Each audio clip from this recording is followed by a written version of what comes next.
right. Hello, everybody. Welcome to the Engineering Success Podcast, episode 37. I am your host, Daniel Dollinger. How you guys doing this week? I hope you're doing all right. I hope you use that time to think about how you're doing this week. I hope that what you thought was good. Hope life is treating you guys well. Life is treating me well.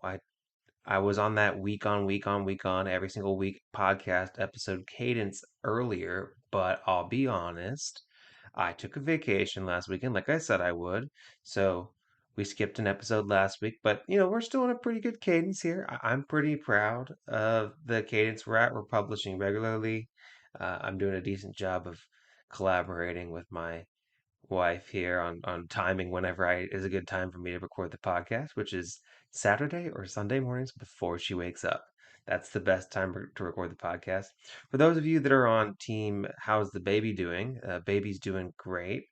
We are still due in June, so Maddie is very pregnant, but really just absolutely glowing and wonderful. And it's just such an exciting experience for us going through that process of the pregnancy. So if you're the person that prays, keep us in your prayers to keep things healthy and everything well as we welcome our child into the world. But lots of developments going on in our life. But thank you guys for supporting the podcast and for those of you that have been listening along and excited for us.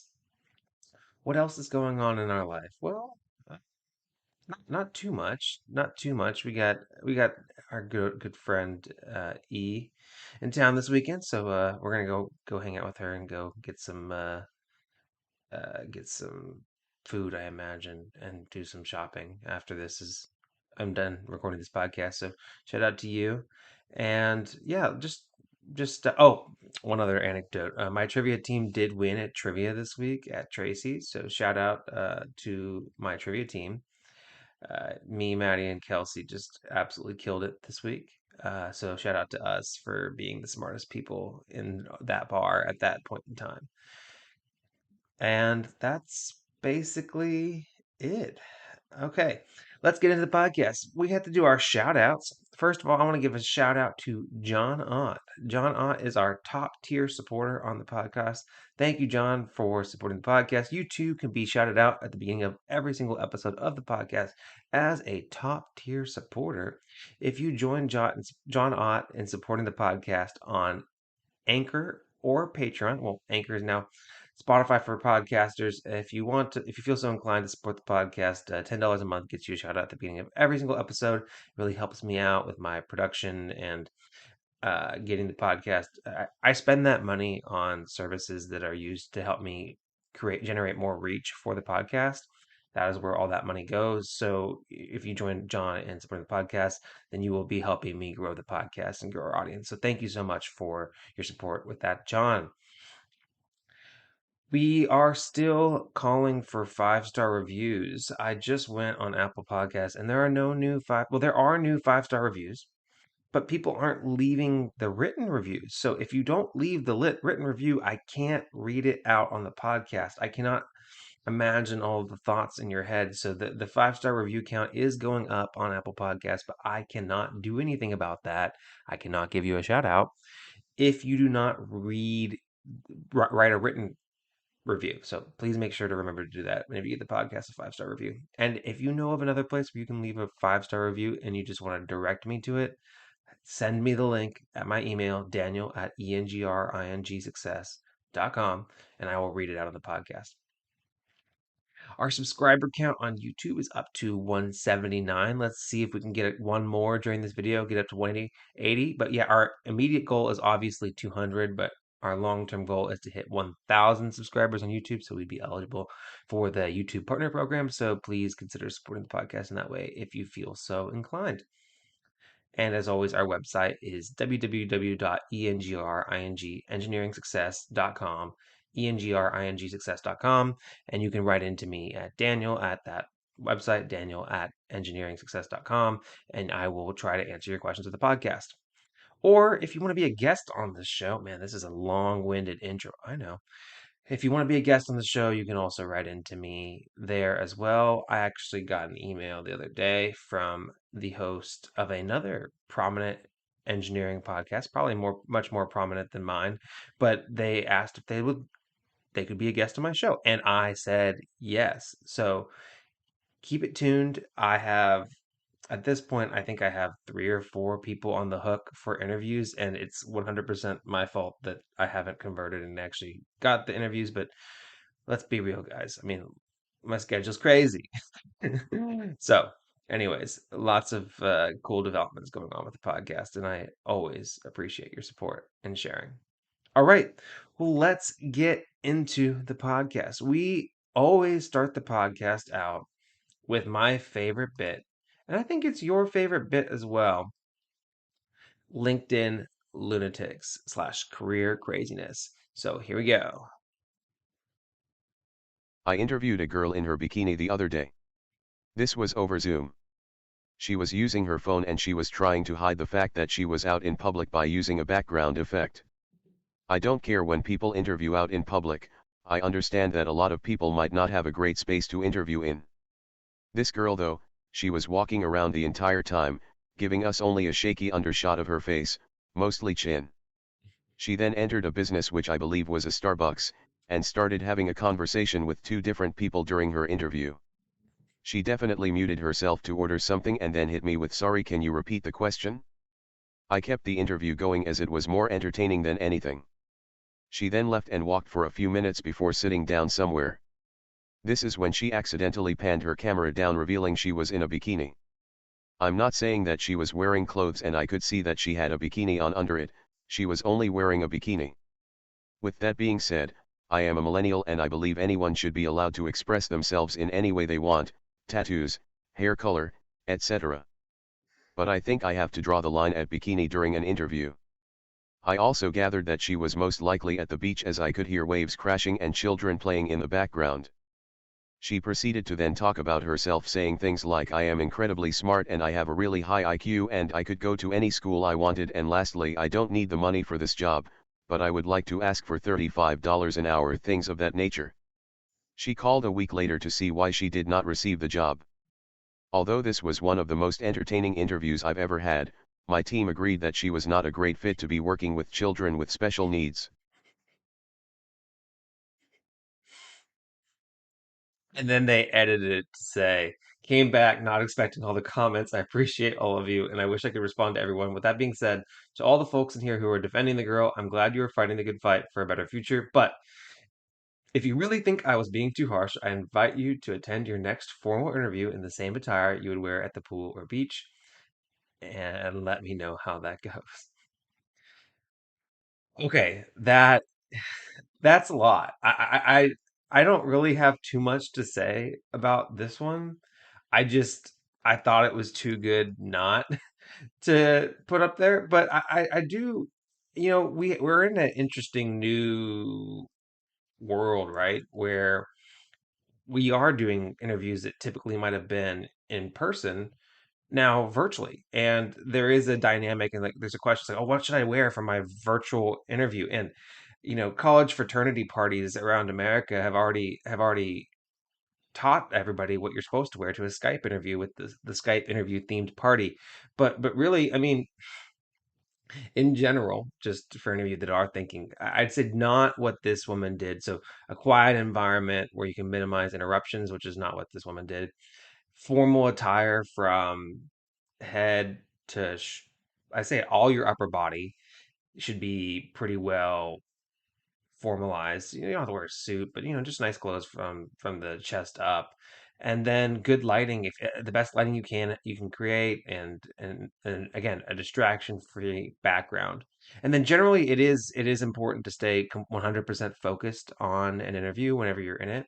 It's important to minimize your distractions. Like, so there's one thing if somebody comes in and interrupts you, and I remember putting a sign on my door whenever I was interviewing for jobs in college, and I had roommates coming in and out of my house, and I made sure to put a big sign on my door and text all my roommates before I do an interview saying, "Hey, please don't run into the house and scream loud things while I'm on my interview." But this person obviously went out of their way to generate more distractions. So, and maybe she just forgot about the interview. I mean, that's totally possible. I don't know if I were in her position, if I would have still taken it. I think I would have, but I would, hey, Sorry, I'm at the beach, but I'm going to take this interview and then kind of remove the elephant from the room. But what I wouldn't do is I wouldn't go to Starbucks in the middle of my interview and then mute to go place an order.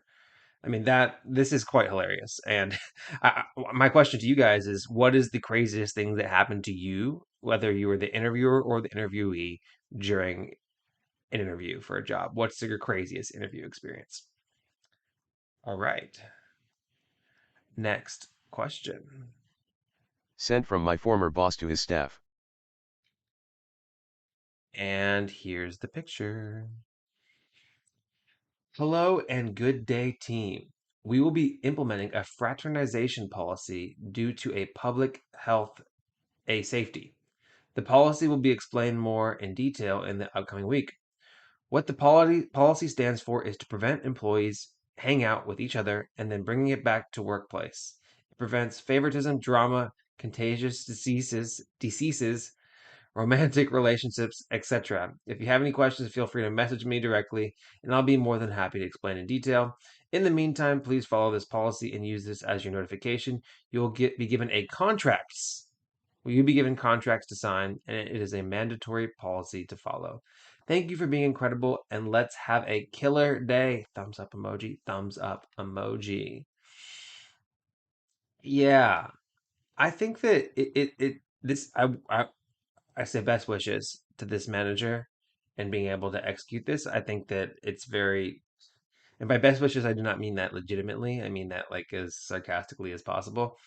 But it's hard enough to get your to do team bonding with your employees. I think it's even harder and maybe dumber to just flat out ban them from hanging out with one another. Now, I don't know what kind of job this is. I don't know if it's a professional job or if it's just a bunch of high school kids that are really creating a bunch of drama, which could be the case, but you're not going to be able to prevent them from hanging out with one another and making them sign a contract to do so. I don't even know if that's legal. So I would, if I were this, a lot of these people they say they're going to drop these contracts, but have you consulted your corporate counsel? That's a good question because maybe they're implementing a policy that's illegal. But yeah, I'd say it's pretty obvious that this person doesn't know what they're doing, and I I would strongly question the legality of them being able to do this. But yeah, that's an interesting one. I'd say I've never experienced such a policy. My company has gone out of its way to encourage their employees to bond with one another. I had a manager that worked out of, at one point in time, I had a manager that worked out of state, and whenever they would come into town, we were always encouraged to go out and get dinner or do something together because that team bonding that we had with one another would then make us more effective as employees. So I'd say that is a interesting policy. I would say I don't recommend if you're in a situation as a manager trying to implement a similar policy. And if you're in that situation yourself, I would, peruse your state's employment laws. I wouldn't necessarily lawyer up, but say, hey, boss, this is how you become your boss's favorite employee. You say, hey, boss, actually, maybe not their favorite employee. Maybe they'll retaliate on you for this. So your mileage may vary here. But hey, boss, I appreciate what you're trying to do here, but just to protect you, what you just sent out is not legal. And here's the thing. But I obviously will not. Obviously, I will not be fraternizing. I know that my mother works at this company, but I just like you said, I will never see my mother ever again. Um, it's been it's been 10 years since I saw my mother. Ever since my job at McDonald's implemented the no fraternization policy. Okay. Okay. Next one. Job offer rescinded and blacklisted from a recruiting agency because I had the gall to ask to see the company's employee benefits and for the title of the role to be changed back to the one that was advertised to me. So this person had a job advertised to them at a specific, I guess a recruiter reached out to them and said, hey, here's going to be your title. Here's the job. And they asked to make sure that that was their title. And they asked to see what the benefits package would be. And this was their response. I regret to inform you that your offer of employment from Stupid Company has been revoked. The entire Stupid Company team and myself were extremely excited to extend the offer to you at the beginning of this week.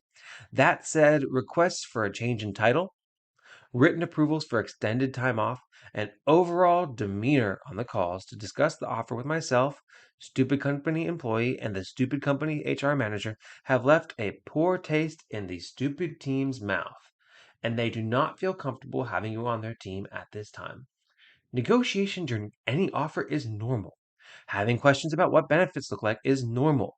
But the demands for seeing the full benefits, which are private documents of Stupid Company, title changes, and written pre approval for vacations that will take 9 months from now, are not. Additionally, once this process is wrapped up, Stupid Recruitment Company has made the decision to discontinue its partnership with you as a potential future candidate and will not be presenting your resume to any of our other clients moving forward. Wow. So, sounds like this person was doing them a favor by letting them know that, hey, I'm going to take some leave about 9 months into my work. So here's FYI, just making sure that you understand that. And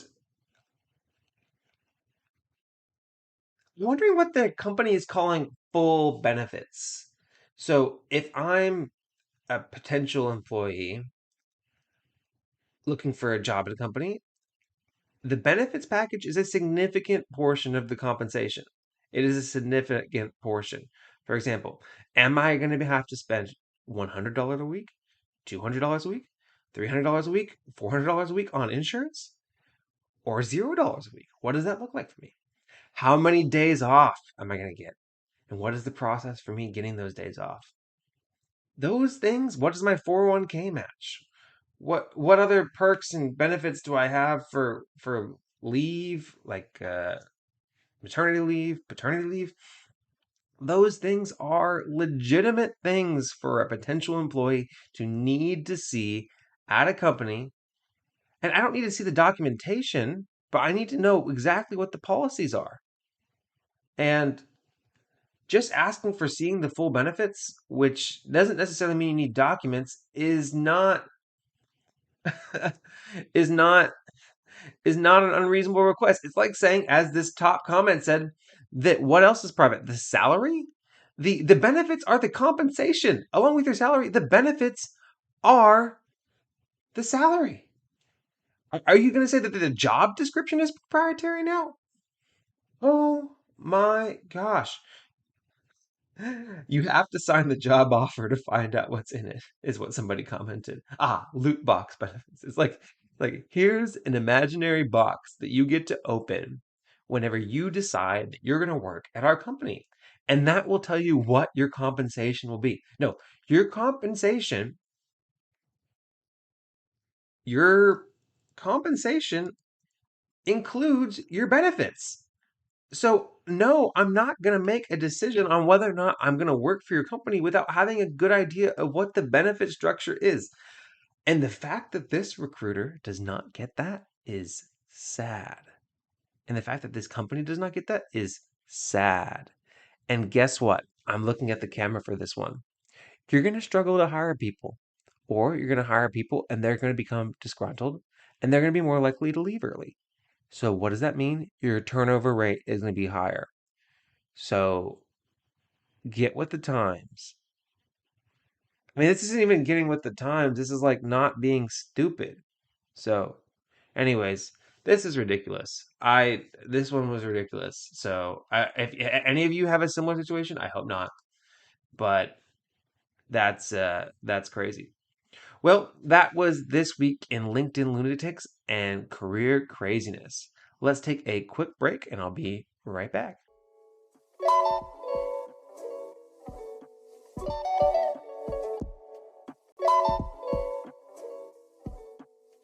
And we are back.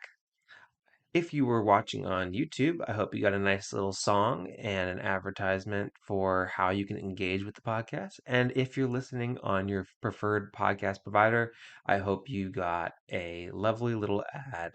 Here we go. What's a good GPA in engineering?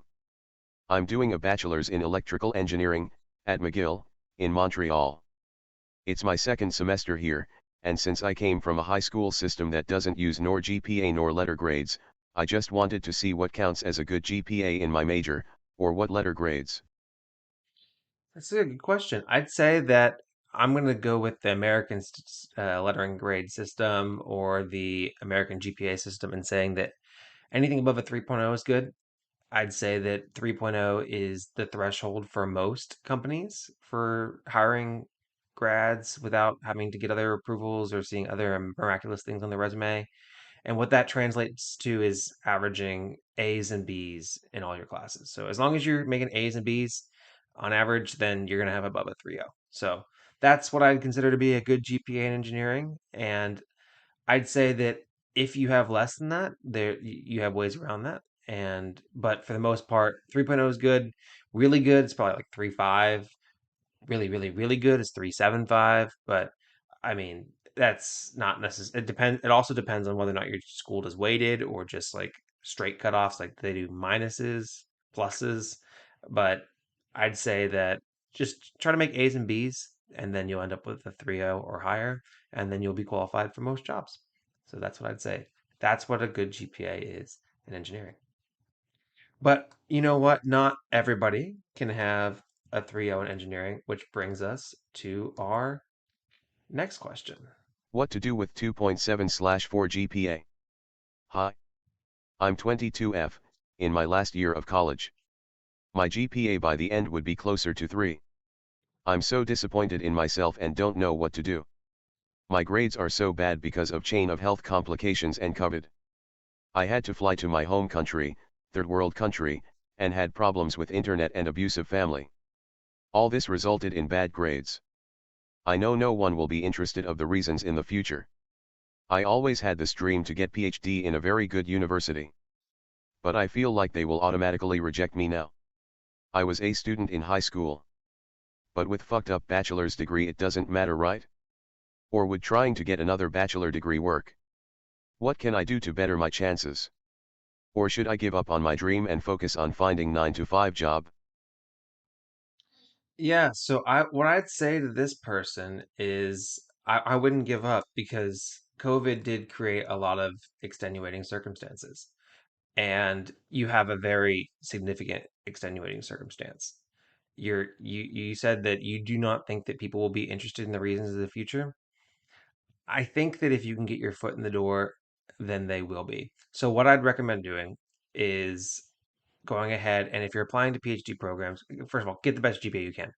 If you're applying to GPA programs, PhD programs, I'm assuming they're going to have to have you send a transcript, but you're also going to have to do other things like take the GRE. So study really hard and do really well on your GRE, and then also um, you're going to have to write your statement of purpose for a lot of PhD programs. In fact, I think all of them. I'm learning this because my wife is going through PhD program applications right now, but you can address that. This is the kind of thing that you can address in your statement of purpose, and not maybe not, or in somewhere in your applications, you can address how proud of yourself you are for overcoming X, Y, and Z to be able to maintain maintain what you have. You know, I feel like especially with universities, they're used to doing holistic applications, maybe less so. Whenever it comes to graduate schools, maybe they're more cut and dry on that. But again, that's where your GRE score can help you out. And then they say, oh, why did this person have such a great GRE score, but their GPA struggled? Oh, in one of their essays, they talked about how they were in a third world country during COVID and had no access to internet, and they still managed to pass with their classes. So I wouldn't completely rule it out for you, but let's see what everybody else thinks. So somebody says it depends on the field, but typically lower end grad schools will still require a 3.0 to be admitted. At this point, you could be likely be admitted to a lower tier master's program on probation, and then if you excel, you get into a PhD program. Yeah, I feel like you could go the master's first route, but um, and people are saying fix with more education, but I don't know. I mean, maybe if I would go ahead and maybe apply to both master's programs and PhD programs, but if the money's not right, the money's not right, right? I don't recommend just getting more and more degrees and loading up on more and more debt. So if there's a master's program where you can get funding, that would be great. That would be awesome. You should definitely do that. Master's program that you have to go into further debt for to then get into a PhD program where you might, well, engineering, you should be funded at least at the PhD level for a fact. But I mean, I wouldn't do that.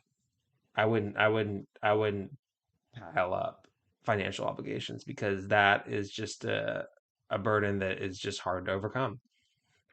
But a lot of people are saying go masters, but this one is good. Be honest with yourself if you're ready to actually get a 4.0 in a masters, which is good advice. I'll say also if you do want to, oh, this is not necessarily um, an engineering question. I just realized this is just general career guidance. But if you do want to go into job applications, just leave your GPA off your resume. That's all I'd say. But yeah, I mean, consider going to get your master's, but is the question you need to ask yourself is realistically, what am I going to be able to do with this degree, my terminal degree, my PhD? And okay, realistically, is it also worth me having to spend the money on the master's if I have to spend money on it, and spend money on the PhD if I have to spend money on it? Do the cost benefit analysis, do the research on what percentage of people are able to get funding within your discipline, your area of study, and do that research and do that cost benefit analysis for yourself, so that way you're not barking up the debt tree without a really good source of income waiting for you on the other end. So that's my advice. My brain went immediately to engineering because this is an engineering podcast. But anyways, all right. Next question.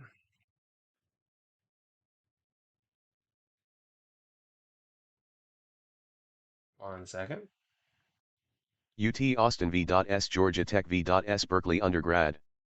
Hi everyone, I hope this is not the 8th post like this you're seeing today, but I needed some advice.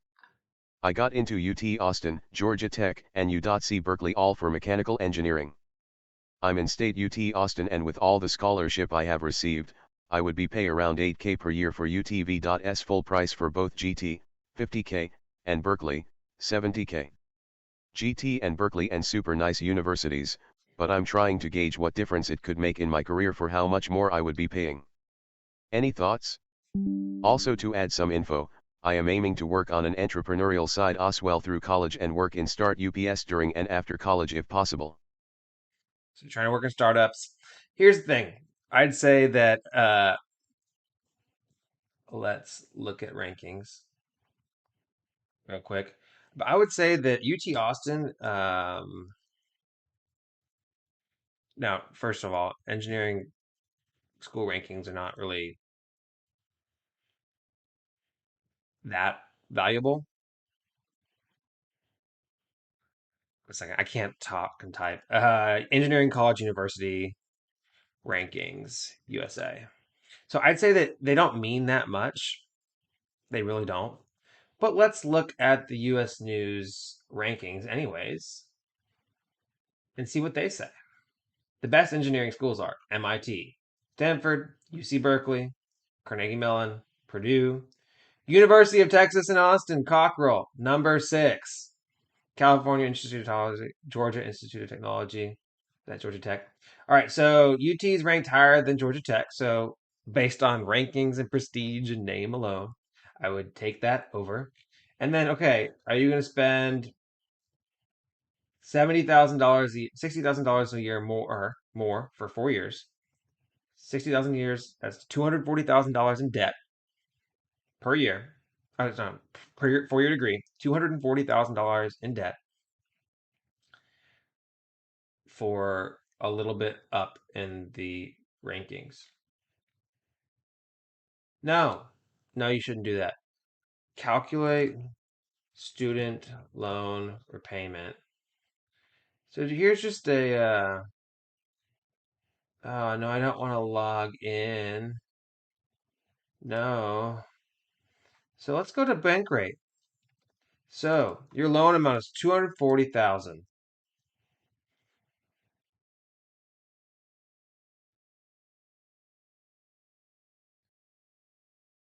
That means, and your repayment 4.5%, and you're gonna pay it off in 20 years. That means you over 20 years will pay $1,500 a month extra, and in total you will pay the average engineer in California's starting salary, not even more than the average engineer in California's starting salary in interest.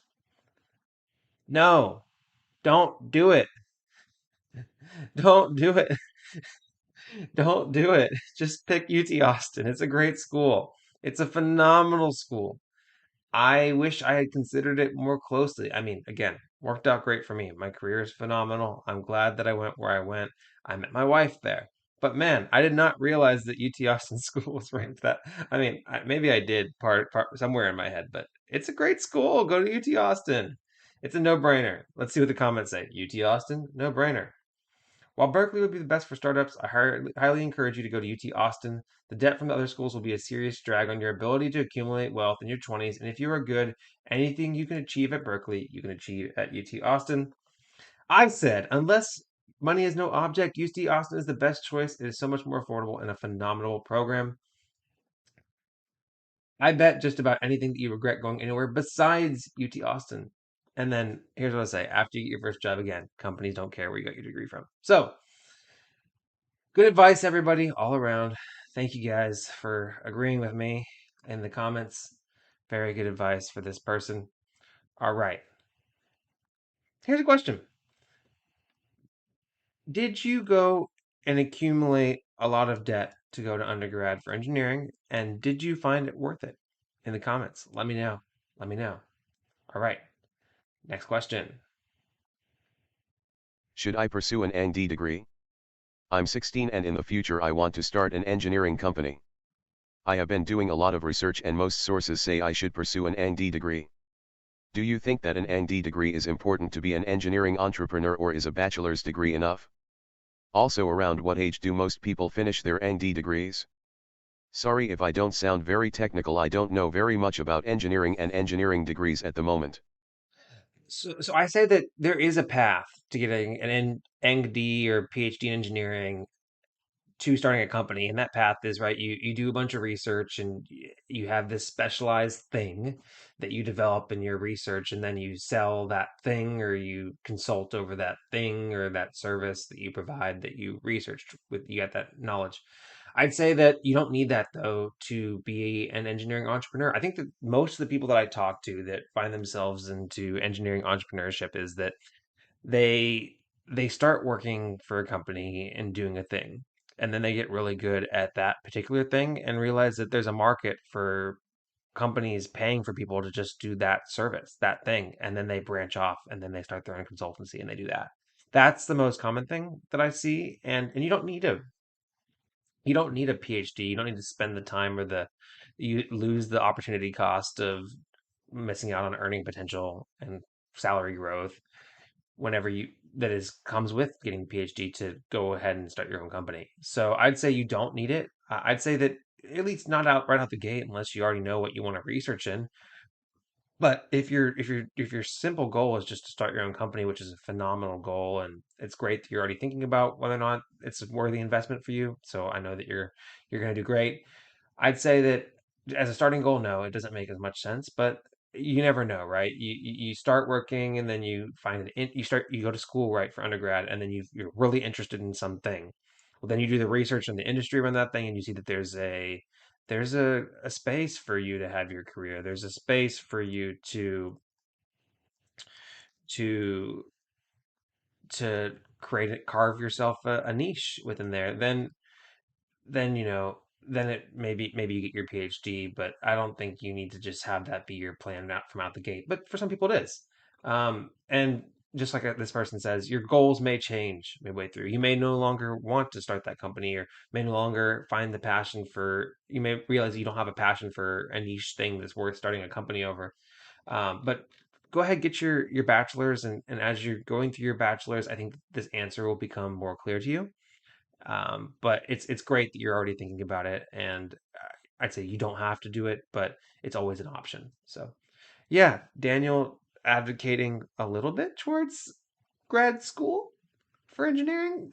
Interesting for the people that are listening to the podcast and have heard my previous answers. But hey, this kid's 16. They're still in high school. They're just kind of ideating and thinking about what they want to do with their career. And I'd say it's good to at least keep it on the radar. I have a lot of people that I'd say 50% of my graduating class went to grad school after undergrad from engineering, and a lot of them have really good stories to tell for it. So, all right, next question. What makes a good engineering school good? I'm starting to get accepted, and rejected, as a transferee student, and a few schools that are known for their engineering accepted me, and a few schools I like but not necessarily known for their engineering also accepted me. My question is, what does it even mean to go to a good engineering school compared to one not as good?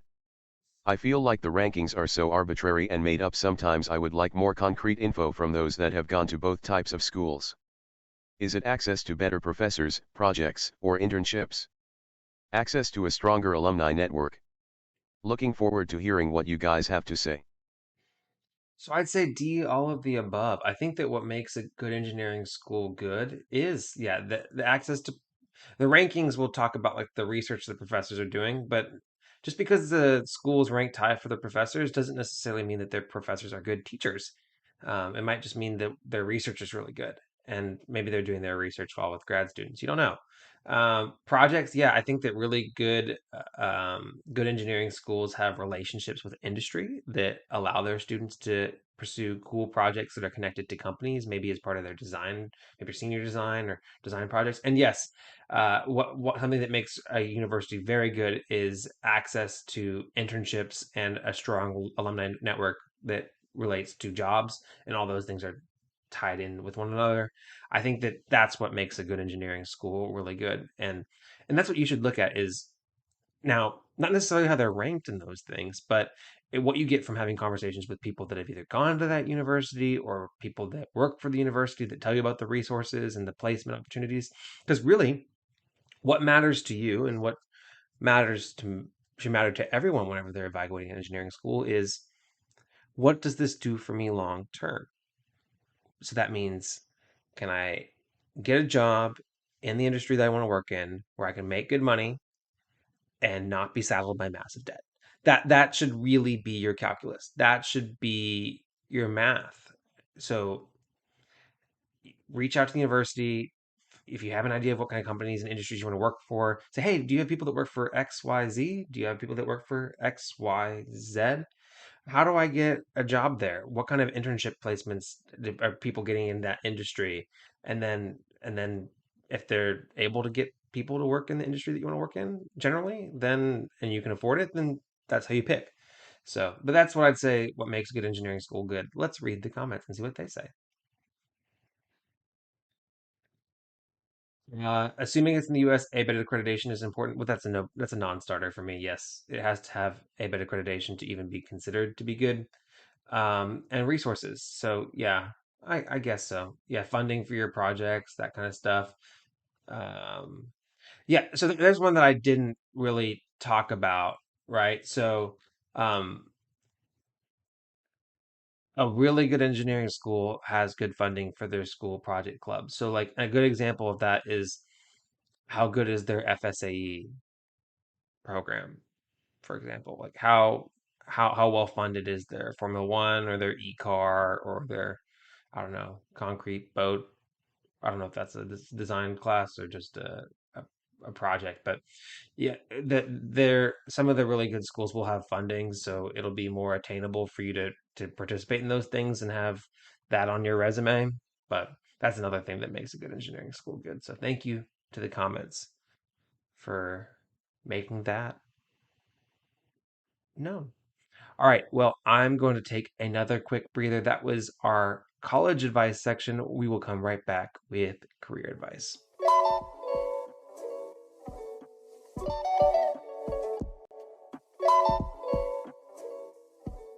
All right, and we're back. Hopefully, you also got an ad there. If not, then you would have just got some outro music and some intro music, and now you hear my voice. All right, next question.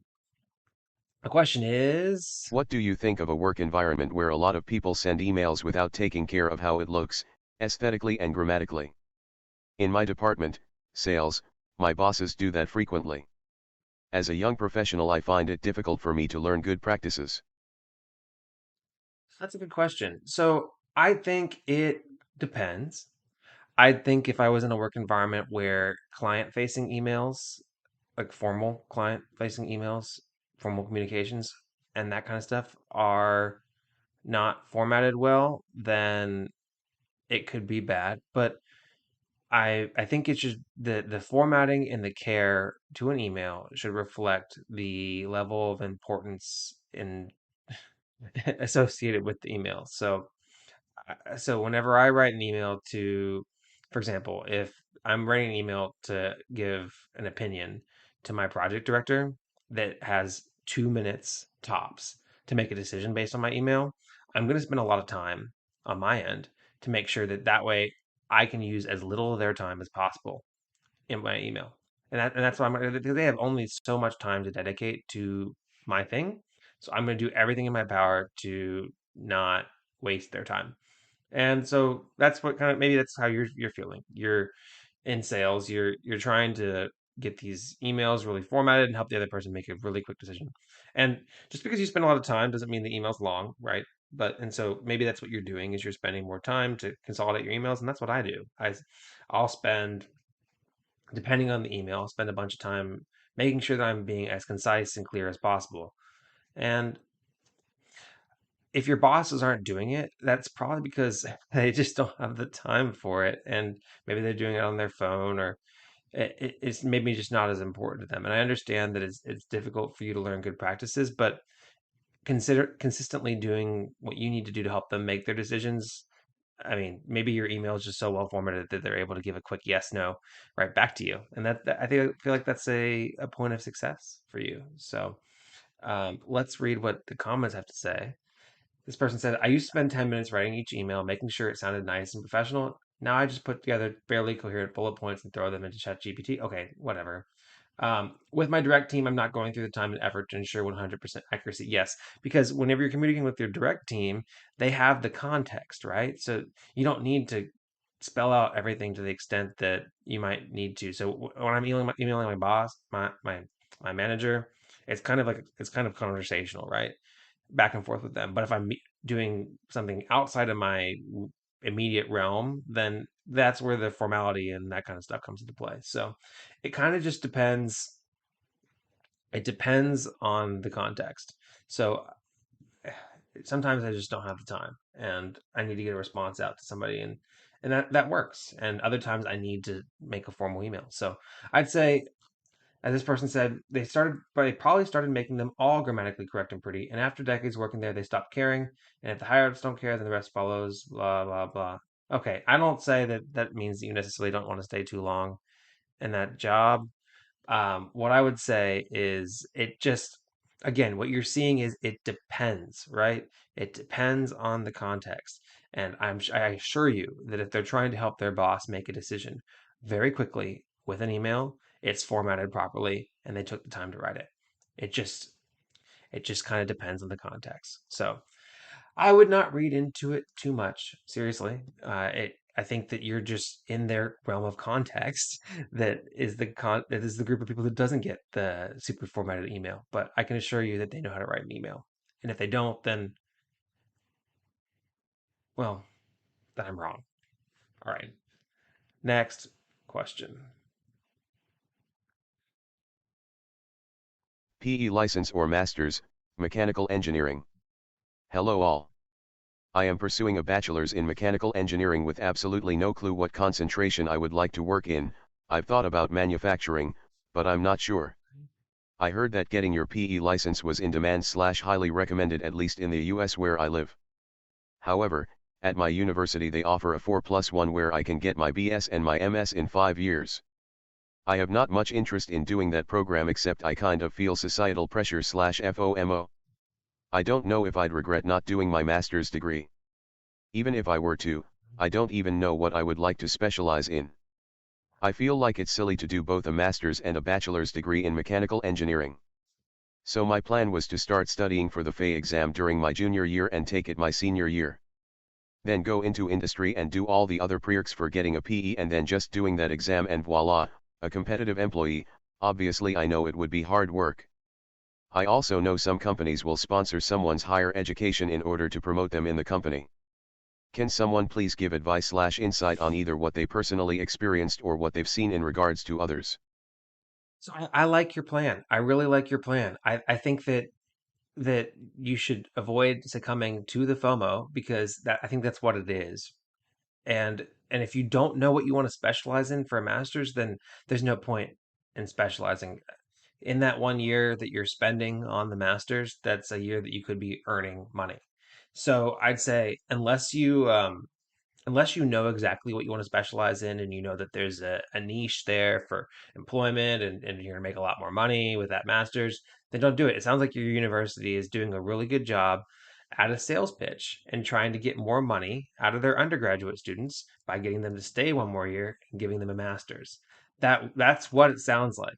So I'd say you had some questions in there.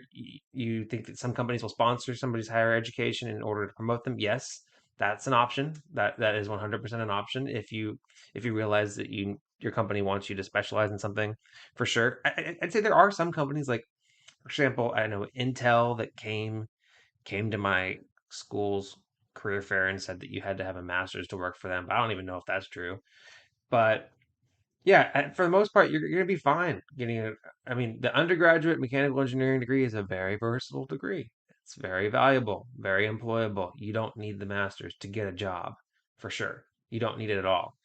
Um, so and you could get a PE license either way, with or without a master's. So, but last bit of your point is taking the FE exam. Yeah, 100% study for the FE exam and take it your senior year if you can, or take it right after you graduate, depending on what your state's requirements are. And then review your state's requirements on when you can take your PE exam, prep for that, take that, and that'll really look great for you.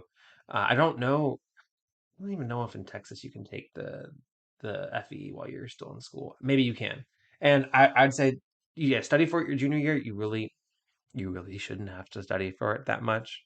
It I've heard it's gotten a little more difficult, but it was very easy when I took it. I studied for maybe a month haphazardly, and then I passed it. And honestly, I spent too much time studying for it. So it's not a big grind, really. It's not a big grind. But taking it while the material and your coursework and all that kind of stuff is fresh in your brain, good idea. Really, really good idea. But yeah, I'd say don't get the master's unless you know exactly what you want to get the master's in, and don't succumb to that FOMO. It sounds like your university is just trying to get more money out of you, and in general, masters should be free for engineering. You shouldn't have to pay for a master's in engineering, anyways. So yeah, just go get a job. I think you have a really good plan, and keep on moving. So, good question. I hope you do well and you stick to your plan, and I wish you the best of luck. All right. Next question. Job told me to leave after I put in my notice. I have been with this company for 7 years and things have gone downhill with upper management. I recently graduated college and have been looking for a position in my field. Their lack of safety was the final straw and I submitted a 30-day notice, in a professional tone. My direct supervisor calls me in towards the end of the day, apologizes and said his boss called him and told him they accept my resignation and no notice is necessary, that today was my last date. Did I do something wrong? I feel like I was being fair and giving them more than enough notice. Yeah, I don't think you did anything wrong here. I think that your boss might have done something wrong, though. If I remember that episode from The Office correctly, after somebody resigns, if if you then terminate them, then uh, then that kind of changes things. So uh, file for unemployment. Um, you should be paid on unemployment, or you should be paid for your time that you would have been working that 30 days. Um, make sure you get paid for your vacation time. Make sure that you get paid for any leave. That is, I mean, yeah, it's at will employment in most, if it's in the U.S., it's at will employment. But man, that's cruel of them. And these people normalizing it, normalizing it, normalizing it, normalizing it, normalizing it, normalizing it. If safety is an issue, for the sake of your coworkers, report to OSHA. Yeah, you're not obligated to them anymore. Go ahead and do that. Good idea. This was an FU. They wanted to show you that you're replaceable. Lesson learned, don't give a notice. No pay. All right. They said they're not going to pay you. All right. File for unemployment. They'll be paying for that. Or it'll come out of, I don't know how unemployment works. I'm not knowledgeable. How Who pays for unemployment?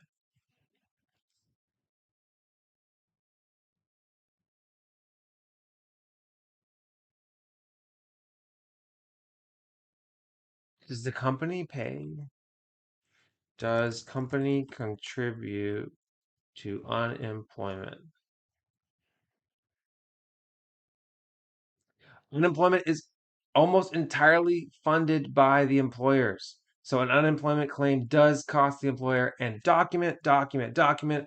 Get these things in writing. Maybe send them an email afterwards saying, "Hey, as stated, I gave you a 30-day notice saying that my last day would be X.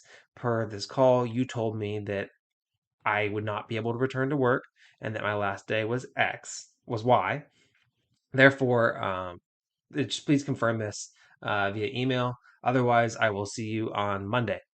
And because that, I mean, so do whatever you can to get unemployment, because some companies will try to weasel out of that, and that's just not cool of them. So make sure you get unemployment. And I mean, you sound like you're doing them a favor by giving them a long notice, but goodness, that is cruel on their part. And lesson learned,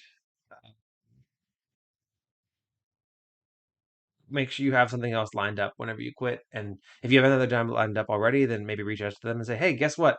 I am available to start working today." Because my former company, which I don't want to be with them anymore because I took a job with you. They after I gave them notice, they terminated me. So, or don't volunteer that, up to you. That is interesting. All right. Next question.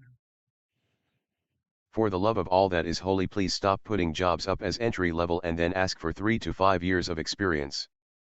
Entry level game design job, oops sorry but you need 5 years of AAA experience to work for our small indie company for $20 an hour.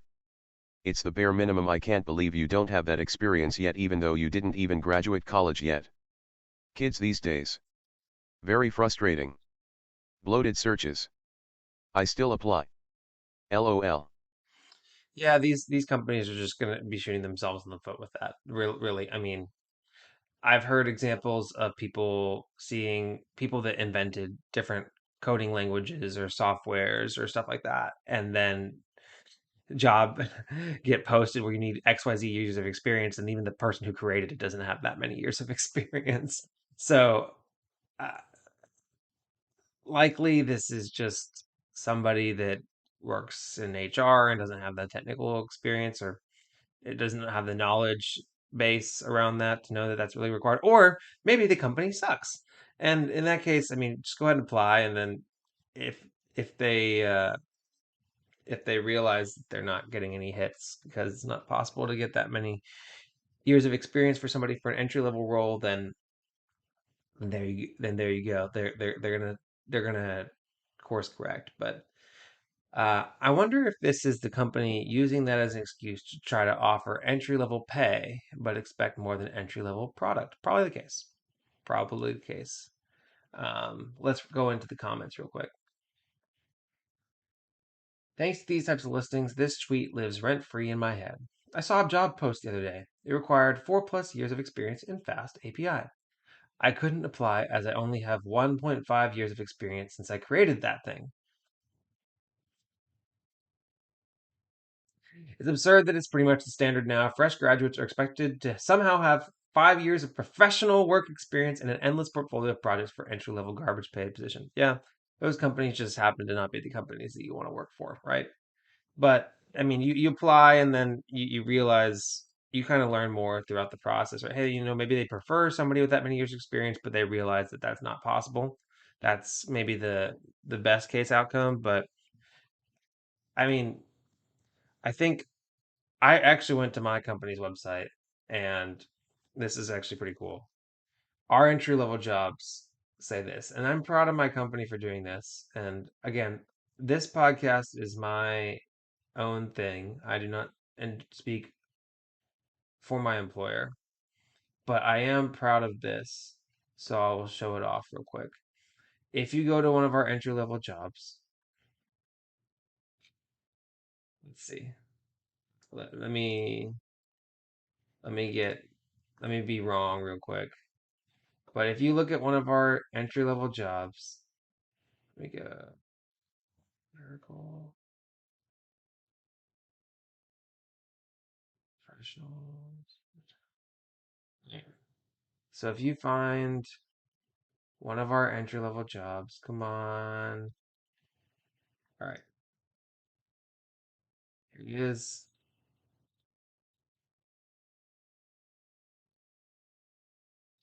That's not one. Oh no.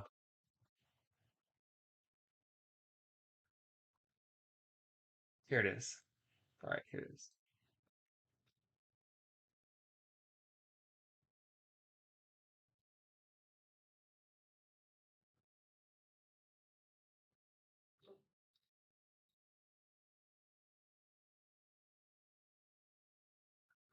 If you go to this role, you'll see that 1 to 3 year, but preferred work qualifications, but not required because it's entry level role. 1 to 3 years of field experience, and and then that gets replaced by your engineering degree. So that's kind of cool. So hey, if you want to come work with me out in New Orleans and you're looking for an entry level engineering job, check out this job right here, construction craft rep. Really cool job. You get to learn a lot. So all right, next question. So we had a person that gave notice and then was terminated, and now we have this person that's trying to figure out when to give notice. When to tell company I accepted another offer. Currently working for a very small firm and recently got a good offer, more dollar and remote, from an old employer that I accepted. The only thing is that the start date is in June, more than 2 months away. My current company has plans to pay for some trainings and networking events for me. These trainings are expensive and relevant to projects I'll start working on in June/July. My concern is that waiting until 2 weeks will not give them enough time to find a replacement and will burn bridges. Should I give a 3 to 4 week notice? Should I opt out of these trainings? For reference, I'm an EIT with 2 years of experience. Edit, thanks everyone for the thoughtful replies. I think most people are right with 2 weeks. It's standard and the company will be just fine. I'll also opt out of the training and try to get another EIT to attend, since they'll likely need the training for these upcoming projects. Yeah, what I'd say is that's really good advice. I think that giving longer than 2 weeks notice is actually going to put the company in a more difficult position. Um, because then they have to deal with like, okay, this person's going to be here for the next 2 months, and then they're going to leave, and so what do we do? But yeah, just be a really good employee, right? So give your 2 weeks notice, but also be do a really good job of training the next person, you know, that to that's going to be taking over these responsibilities. Make sure that you're doing a really good job with handover documentation, for example. Like make sure that your knowledge is very organized. Make sure that all the people that are involved in the project are copied on all communications. Make sure that if there's a gap in understanding of one of your teammates with how to do things, that you're helping them get that gap of understanding. Just be a really good teammate And then when it comes to the trainings, I mean, I don't know if it's not a red flag for you to skip them, then skip them. If it's a major red flag for you to skip them, then uh, I don't know. Up to you. But definitely encourage that other people can participate in them as well. But yeah, I think if you give longer than 2 weeks notice, it's going to put the company in a really difficult position, much more difficult position than if you just don't give them the notice at all, because then they have to start thinking about planning far in advance. But this person said, keep your mouth shut until 2 to 3 weeks out. After 20 years in the industry, I've watched this play out many times. And most of the time, advance notice was given. The company cut them after 2 weeks and sometimes immediately and left employee with a gap in paychecks. Must be a US thing. Yeah. I what I'd say is just stick with the 2 weeks notice, because and just be a really good teammate, because it might not work out well for you. And realistically, could you go 2 months without pay or 2 months on unemployment? That's a question. So, but yeah, just stick with the 2 weeks. That's professional. It's very professional. It's expected, and I think it'll be appreciated. So here we go. Next question. I run part of my husband's business, should I put that on my resume? My husband is a self-employed artist. I run a lot of his business. I take care of wholesaling orders, packing his orders, maintain inventory, do design work for him, help schedule tours, etc. Normally, I would put this on a resume, but I'm hesitant to, as I took his last name, which is a very unique name and would be obvious that we were, at least in some way, related. What should I do here? Leave it off entirely or just expect that it's going to be a red flag or at least prompt questions? Yeah, so I would 100% put it on the resume. And yeah, I think that a lot of anybody that knows what it's like to run a business or their own, I mean, this is your husband's family business, right? So anybody that knows what it's like to run a business knows that there's a lot of things that go into running a business. And all the things that you do in your experience are very valuable experience. I mean, it basically you run all of the his entire back office. It sounds like he does the creative business, and you kind of do the whole back office for him. So that's very valuable skills. And I think that it would be perfectly it would I think it would actually spark a really fun story and a very fun conversation. And they could ask you, I mean, not a nepotism thing at all. I think they're going to ask you, well, so this is your husband's business, right? And you're like, yeah. And so what do you do? And you just explain it. So you basically run his whole business for him. And they say yes. And you say yes. And then they're like, wow, that's phenomenal. You have a lot of knowledge on what it takes to run a business. You might be a great employee. So 1,000, 10,000% yes. It's part of your work history and very legitimate.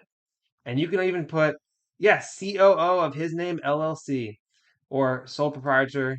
Yeah, COO is extreme title inflation. You don't have a C-suite or a board. But give yourself a sweet title. Don't inflate your titles too much. But being the COO or president of a sole/dual proprietorship can undermine your credibility by seeming purposely inflated.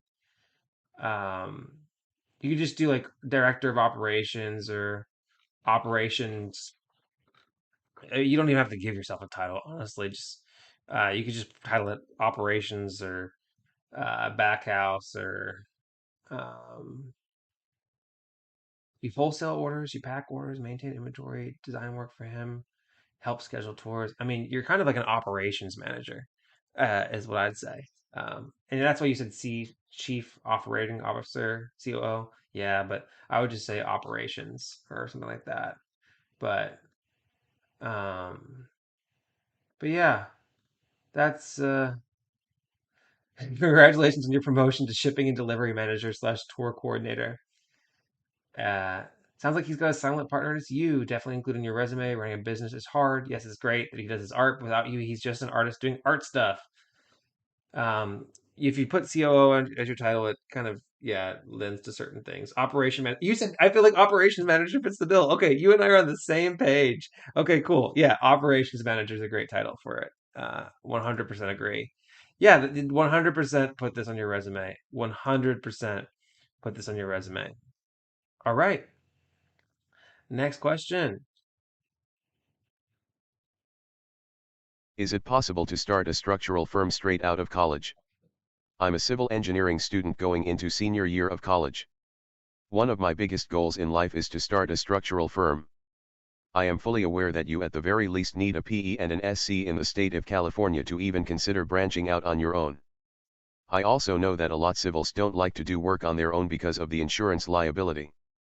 However, I worked with the owner of a land surveying company while I was still in high school and he was pushing me to get my PE in surveying and start my own company. I was too stupid to see how big of an opportunity that was at the time. He has since passed away. I am currently interning in geotech/structural engineering and learning a lot. Would I be naive in asking if there are any P.E.S out there willing to partner and mentor someone with little experience but has the ambition to do anything required to learn and build? How would I network to find someone like this? And what skills and programs would be essential to learn? I'd say you're a little naive because you're not going to be able to start the company straight out of college, just regardless. What I'd say instead is if you see the industry and you're seeing that there are opportunities in there where people are able to be consultants, what I'd say is you work for the companies that are doing that, get the experience, and then once you have the experience, then you branch off and you start your own consulting firm, or you keep your job and then you do your consulting on the side, and then eventually once your consulting money catches up to your job money, then you start your own company. I would say it would be very naive to just try to start your own company, get somebody to work for you and then teach you. That wouldn't happen. You might find an individual consultant that's trying to expand his business and maybe work for them or her business, his or her business. If you found a really cool consultant that could take you under your wing and teach you as their one employee, it might be difficult though to get the same kind of benefits that you get working for a larger company and the same career growth. But you never know. But yeah, let's see if everybody agrees with me. Very naive, unless it's your dad.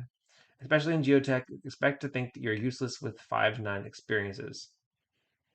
Owner of the firm I used to work at started his own at 4 years of experience, and that's already very impressive in my eye. There's no way you can start by yourself right out of college. You don't know stuff right out of college. The hell is SC to begin with? He meant SE. Yeah, okay, here's what someone said. You can start any business for anything at any time, but do you have the cash to float the wages of a PE and other qualified staff until the payments for their work start flowing in? Chicken and chicken and egg catch 22 scenario. Can't do the work until you get the team. Can't get the work until you convince customers that you can do it. Can't get the team until you have the right work for them to do. Have to bridge all these issues with cash. Yeah. So yeah, here's what I'd say. Work for a smaller firm or a larger firm. Get the experience. Maybe if you want to start your own business, maybe find a more local, smaller firm where you get to do more different things in the business where you're less specialized. That's what I'd say. But yeah, it's not. I don't think it would be very difficult to start a company by yourself right out of school. But unless you have this patent or this design or this thing, and then you're implementing your thing as your business, but a general consultancy, no, you're not gonna be able to do it. But uh, but eventually you could have a consultancy. Just don't try to rush things. I know people say, well, you make more money when you run your own business and you are your own boss. But life doesn't necessarily always move that fast. And if you wanted to run your own business, maybe you would have done it in a different, and you wanted to do it quicker, you might have chosen a different industry and a different profession to do it in. But you chose engineering, and engineering consultants have experience, and fresh out of school, you do not. So I wish you the best advice, best of luck. Gosh, I am all over the place today. I wish you the best of luck, but yeah, I'd say very difficult to start a structural engineering firm straight out of school. All right. 2 more questions, people. 2 more questions, and then we're done. All right. Here we go. F. 28 application engineer salary don't feel adequate. Hello all my fellow women engineers. I feel like I'm not being paid right. I'm only making 68K. That's $33 per hour. I feel like I could be doing way more. I'm not greedy, I just feel like as a 28-year-old I should be at 100K. Thoughts and advice. Yeah. So a little more context. This person's background. They sounds like they're an entry level engineer with about 1 year of experience, and they have some part time and internship work along the way. So it sounds like they maybe were a non traditional student or they graduated late. Um, and they didn't include their experience or their education or anything like that. So I'd say 68K, even for entry level, is maybe, I'd say it's just about right, to be honest. I'd say that no, maybe you don't feel like the salary is adequate, but if you only have 1 year of experience, then that, I mean, that's about right for starting. Maybe go for 80, a little higher, maybe. But 1 year of experience, six figures, depends on where you are. Maybe some people could do that, but I wouldn't say that that's the norm or the expectation. So I think that your compensation is much more closely tied to your experience than it is to your age. I think that um, and honestly, 68K is a good salary for a human being. So I'd be proud of yourself that you're able to get the necessary education and experience to earn that, and you're working as an application engineer, and hopefully you'll be able to continue your career growth. But maybe you were a little bit behind on your career progression than the traditional college student. But yeah, maybe you can make a little bit more, but it's it just it that's life. Somebody said, "I'm also in your field. While I understand the sentiment, feel like I should be making more because I'm 28 and want to. Is not a good reason to make more money. It looks like you're about 2 years of experience, and it takes more like 4 to 5 years in this field to hit six figures. You could also try job hopping to get some quicker salary boosts, but with only 1 year of experience in your current role, I'd recommend put another year before really going for that. Being in the Midwest could also hypothetically put you at a disadvantage. Yes, the Midwest is more affordable to live in. Have you thought about moving closer to a biotech hub where your skills may be in higher demand and pay more? My biggest salary jumps were made by relocating, once for my then employer, a second time for a very promising manager level role that turned out to be smoke and mirrors, and a third time for my current position in a very stable company.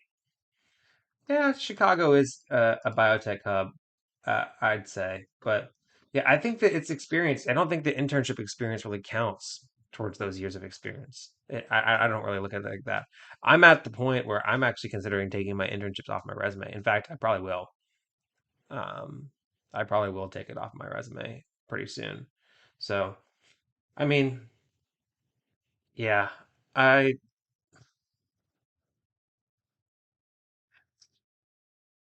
yeah, uh, I'd say that I know you're not greedy. Everybody wants to make more money. That's a legitimate thing, legitimate want, a legitimate desire, but it sounds like you just don't have the requisite experience to make that kind of money. And honestly, I don't know if you really want the responsibilities associated with that.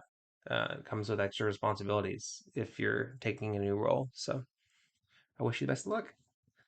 Last question. Just landed my first white collar job. Any advice? So I just landed a job in design drafting, I start 4/3. I'm 35 and decided to go back to school during the pandemic. I've been a blue collar worker my entire life but kind of got tired of it and wanted a change of pace. And I'm pretty nervous about it. When I went to my interview I was honestly smitten by how nice everyone was to me when I was given a tour of the office, and I'm actually super excited about the opportunities I'm about to be awarded and the fact that I won't have to be on my feet all day anymore. Not to mention, I'm gonna love doing CAD/design work all day. The thing is, half of my current co-workers are telling me how much I'm going to love it and the other half are saying the opposite. I'm kind of chalking up the ones saying the opposite as the common hatred that blue-collar workers have for white-collar workers. But I'm not sure. Any suggestions or tips on moving into a different work environment? So what I'd say is that do your best to learn the corporate culture and the work norms in your new environment. Because it's just going to be different. The way that people talk to one another is different. The way that drama occurs is different. It's a little bit more silent. The way that people are maneuvering for their careers, it might be a little bit more strategic. People are just generally more strategic in general about that kind of thing. I don't know. It's kind of like a game that people play in the white collar. workforce, but it's just going to be a little bit different. And I feel like that your blue collar background might actually be more of a breath of fresh air to people in that environment. So within reason, be yourself. But so some things that will come out of this, I don't you having worked physical jobs and having worked like blue collar jobs and having worked a white collar job, whenever I would leave work from my blue collar job, I'd go home and I'd be physically exhausted, but I want to spend time talking to friends, and I'd be able to have a lot of really good social interactions with people. But now I'm still pretty social, but it's a little bit harder, right? I'm mentally more spent at the end of days. While I might not be physically spent, I am definitely more mentally spent at the end of the day. And when I worked my blue collar job, I mean, I clocked in, I clocked out. I was done. I was in, out, done. No more work.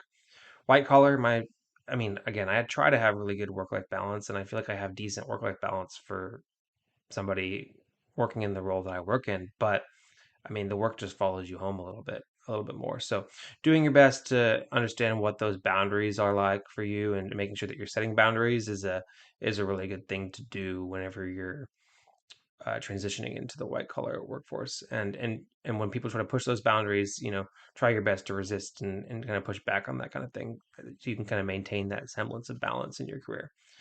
So let's see what everybody else said. The thing that shocked me from going from minimum wage jobs, service jobs to white collar was the unspoken norms and like social things. When I worked at Target or a hair salon, if somebody did something dumb, we just called it out, had a quick argument, and then moved on. Most white collar places I've worked at, you have to be more, I don't know, passive, forgiving, and very tactful. This is the game that I was talking about. When I first made the switch, I was super blunt and loud, but because that's what I was used to. White collar workers don't like that. Um, there's like a code switch, is what people say. So on the hiring side, I've seen people have a really hard time grasping that management and employees are part of a team for the most part. I've seen people who obviously rehearse telling off their manager in a way that works in a blue collar world, gets people quiet fired in the white collar world. I've also seen people who seem to think that managers who delegate tasks to them are just being lazy. The reason employees are hired is because the manager's job is complicated enough to justify a team. That's why don't you just do it attitude is pervasive among people who are making this transition. I will say that if you can do this, it's hard, it will serve you well. And if you have children, their opportunities in the white collar world will increase dramatically. Yeah. So I think that I think that again, generally your bluntness, I think, will be received as a breath of fresh air. But there is that level of tactness that comes along with working in white collar. And again, I work in construction, right? So I work with people that are blue collar background all the time, and that intermeshing and the intermingling of white collar, blue collar, it's why you can't in my company you can't advance anywhere without working in the field and working with the blue collar people. And it's honestly working out in the field has been a really blessing for me and a breath of fresh air. It's been really good, and we get a lot of stuff done, and I can value and appreciate those people's backgrounds. Other people may struggle with it more than I have, and you're gonna have to realize that you kind of have to read the room with the people that you're interacting with and kind of see how what kind of person they are and what kind of interactions they prefer. But it's like again, it is a game. Main advice would be to have a lot of tact. Office politics are the worst part of office jobs. Just try to keep yourself out of drama. Keep yourself out of drama. So yeah, Uh, seriously, I mean, the fact that you're excited about it, you're gonna do great. Congratulations to you. I hope that is a wonderful transition for you. And doing drafting work is it's a really cool job. You get to apply things that maybe learned out in the field, and collaborate with the engineers. You're going to have a lot of engineers. You're going to be have the opportunity to be very collaborative. So maintain those relationships, that use that tact, and I think you're going to find it to be a really good growth opportunity for yourself, and also provide opportunities for significant increased earning potential for you as well. So congratulations. I think you're going to enjoy it. I wish you the best of luck. All right, everybody. Well, that has been this episode of the Engineering Success Podcast. As I mentioned, book is on the way. We're working on it. It's going to take a while. But I'm hoping that eventually it will result in a lot more people listening to the podcast. If you enjoyed this episode, please consider sharing it with your friends. You can share our website on www.engringsuccess.com. You can share our YouTube. The links are all in the show notes. We have blog posts that go out regularly, so you can subscribe to our newsletter on our website. And again, I really appreciate your reviews. I appreciate those that choose to support the podcast financially. However you support the podcast, I really appreciate you, and I'll catch you in the next one. I'm miscommunicating. I just made a pilot, then they threw me on the stations. Now I'm not complaining. My thoughts get complicated, I cannot explain in layman's. Never losing focus because I ain't chasing payments. Still playing in the basement while I'm working on arrangements. They heard the kid in 50 countries, thank God that's amazing. But I'd rather thank Spotify, they put me on the station.